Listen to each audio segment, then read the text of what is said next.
Our third table in the database is the movies table. It has many of the same data or types of fields as the first two tables, so I've already created the standard fields up to the Studio ID field.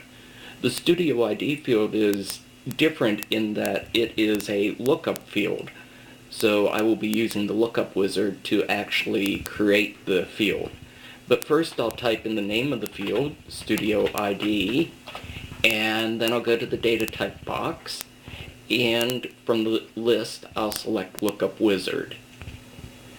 Remember, with the lookup wizard you always have two options: to pull data from tables or to type in the data that you want in the lookup list.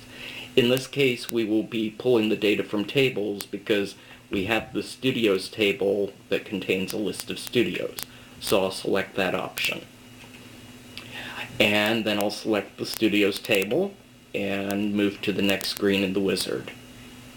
As I mentioned in class, you always put the primary key of the table because that's the value that gets stored in the field in the new table in the database.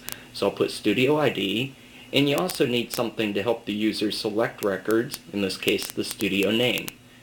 And so I add those two fields. Then I go to the next step in the wizard, and here you can decide how you're going to sort your data. Most people prefer to see things sorted alphabetically, so I'm going to select studio name. And then move to the next screen.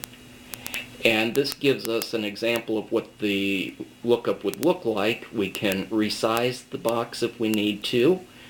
In this case, we don't have any data in the table yet, so we can't see actual values in the lookup. Also, since this is an auto number field for the primary key, I'm just going to hide the key column. Then I'll move to the next step. And the default for the label is the name of the field, so I'll keep it that way. And remember, we do not select allow multiple values. We leave that unselected, and so we click Finish. Access then needs to create some relationships, so we first have to save the table. And so I'll select that option, and I will give the table its name, and click OK. And I'm getting an error message because I don't have a primary key. That's okay. I'll set the primary key for this new table in just a second, so I will say no for this right now. Now we've got the table in place. Now I can set up the primary key by selecting the MPC field and then clicking primary key. At this point I can close the table, and since I made a change to the structure, I need to save the table once again. So now we have our movies table.